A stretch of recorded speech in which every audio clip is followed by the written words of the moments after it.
হরিশ্চন্দ্রপুর বিধানসভার মহেন্দ্রপুর গ্রাম পঞ্চায়েতের 210 নম্বর বুথে ইভিএম মেশিন বিকল পাল্টানো হয়েছে 3টি মেশিন। সংখ্যালঘু বুথে খারাপ মেশিন দিয়ে করানো হচ্ছে ভোট। বিস্ফোরক অভিযোগ তৃণমূলের পোলিং এজেন্ট ও ভোটারদের। দেরিতে ভোট শুরু হওয়ায় ক্ষোভ দেখা গিয়েছে ভোটারদের মধ্যে।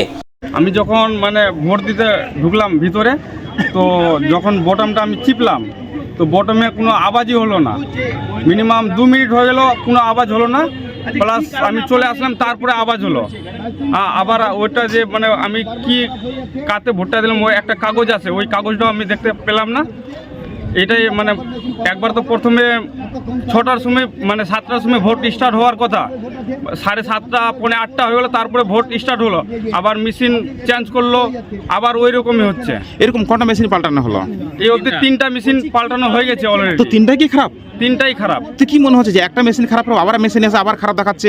এখানে কি কোনো টার্গেট করা হচ্ছে? টার্গেট করা হচ্ছে, এখানে এই এরিয়ায় ভোটটা বেশি, মুসলমান এরিয়া তো ভোটটা বেশি, আর সেই জন্য আবার পাশে আবার 211 নম্বর ভোট বুথে ভোট হচ্ছে, ওখানে কোনো কমপ্লেন নাই, একটাই মেশিনে কাজ চলছে ওদের। এই যে আপনি যে ফার্স্ট ভোটটা দিলেন, কোন দলে গেল বা কাকে ভোটটা দিলেন সেটা দেখতে পেলেন না? না, আমি দেখতে পাইনি ওটা। তা কি মনে হচ্ছে কোনো কি কারচুপি বা দুর্নীতি হচ্ছে এখানে ভোটে? এটা রাজনীতিক হতে পারে, এটা রাজনীতির সমস্যা হতে পারে। ওরা কি করছে।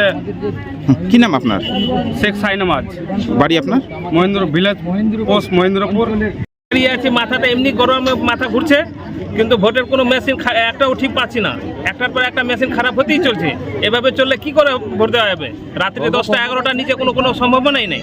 ভোট তো শুরু হয়েছে 7টার সময়, এখন 9টা বাজতে চললো। হ্যাঁ, কোনোই নাই। ভোট চলছে স্লো ভাবে। এইভাবে ভোট চললে কি হবে? মেশিন কি খারাপ দেখাচ্ছে? কটা মেশিন? মেশিনের দুটো খারাপ হয়ে 3 নম্বরটাও খারাপ, 4 নম্বর চলছে এটা। মেশিন কি পাল্টানো হলো? হ্যাঁ, মেশিন পাল্টানো হলো। তো দেখছি তো এখনো পর্যন্ত খুব সামান্য পরিমাণে ভোটটা কি পোলিং হয়েছে। সময়ের মধ্যে কি ভোটগুলো পোলিং হবে? সময়ের মধ্যে সম্ভব নাই। রাত্রিতে 10টা 11টার নিচে কোনো সম্ভব নেই। এর পিছনে কি কারণ দেখছেন যে বারবার মেশিন? এর কিছু কারণ আছে। রাজনীতিবিদ পরিস্থিতি, এখানে মোহামেডান এরিয়াগুলোকে অ্যাটাক করা হচ্ছে। খারাপ মেশিন পাঠানো হয়েছে। মেশিন পাঠানো হচ্ছে। বাকি পাশে আরেকটা বুথ আছে, ওই বুথে কোনো সমস্যা নাই। কি দাবি করছেন আপনারা? দাবি করছে যাতে সুস্থভাবে ভোট হয় আর ভালো মেশিন দেওয়া হোক। তো এখন ভোট চলছে? ভোট এখন চলছে বর্তমান। এটা কোন বিধানসভার এবং কত নাম্বার বুথের ঘটনা? এটা হরিশ্চন্দ্রপুর বিধানসভা, আবার 210 মতিউরের বুথ, মহেন্দ্রপুর অঞ্চল। এটা কোন স্কুলের মধ্যে ভোটটা হচ্ছে? Primary school. কোন প্রাইমারি স্কুল এটা? Mahendrapur primary school. কি নাম আপনার? আসিফ ইকবাল। বাড়ি আপনার? Village post Mahendrapur. মেশিনের সমস্যা আছে। মেশিন যখন আমরা প্রথমে চালু করলাম, 10টা করে আমরা ভোট দিলাম।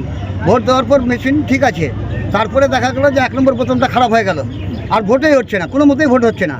তারপরে সেক্টর অফিসারকে ফোন করলাম, ওখান থেকে আসলো, ওই মেশিনটাকে চেঞ্জ করলো। চেঞ্জ করার পর তারপরে আবার আমরা ভোট চালু করলাম। ভোট চালু করার পর দ্বিতীয়বার 47টা ভোট মাত্র হয়েছে, তারপরে মেশিন খারাপ। আবার ওই মেশিনকে চেঞ্জ করলাম। ওই মেশিনকে চেঞ্জ করার পর তারপরে আবার মেশিন নিয়ে আসলো। আবার মেশিন আনার পরে এখন ফের চালু হয়েছে ভোটটা। তো কটা মেশিন পাল্টালো? 3টা মেশিন পাল্টা হয়ে গেল। কত ঘন্টা দেরিতে ভোট শুরু হলো? হ্যাঁ, কত ঘন্টা দেরিতে ভোট শুরু হলো? ভোট মোটামুটি ধরেন 1 ঘন্টা 1.5 ঘন্টা হয়ে যাচ্ছে। এই বুথে কত ভোট রয়েছে? এই বুথে 1057টা ভোট আছে। সময়ের মধ্যে কি শেষ হবে মনে হচ্ছে? সময়ের মধ্যে শেষ হওয়ার সময় নাই। রাত্রি 10টা বেজে যাবে ভোট দিতে গেলে। আপনার পিছনে কারণ কি দেখছেন? এই যে এর পিছনে কারণ হচ্ছে আমাদের মোহামেডান যতগুলো বুথ আছে, আমাদের 210 নম্বর বুথটা তো আছেই। মোহামেডানের যতগুলো বুথ আছে সমস্ত বুথে এরকম কার্যকরী হচ্ছে। কেন হবে এরকম কার্যকরী? কি কারণে? এটা কত নম্বর বুথের ঘটনা? এটা আমাদের 210 নম্বর বুথ। এটা কথা কোন বিধানসভার মধ্যে পড়ছে? এই হরিশ্চন্দ্রপুর বিধানসভা। আর কোন পঞ্চায়েত? মহেন্দ্রপুর। আপনার নাম? আপনার পরিচয়? আমার নাম শেখ হারুন রশিদ। পরিচয় আপনার? পরিচয় আমি পোলিং এজেন্ট। কোন দলের পোলিং এজেন্ট? তৃণমূলের, টিএমসি দলের।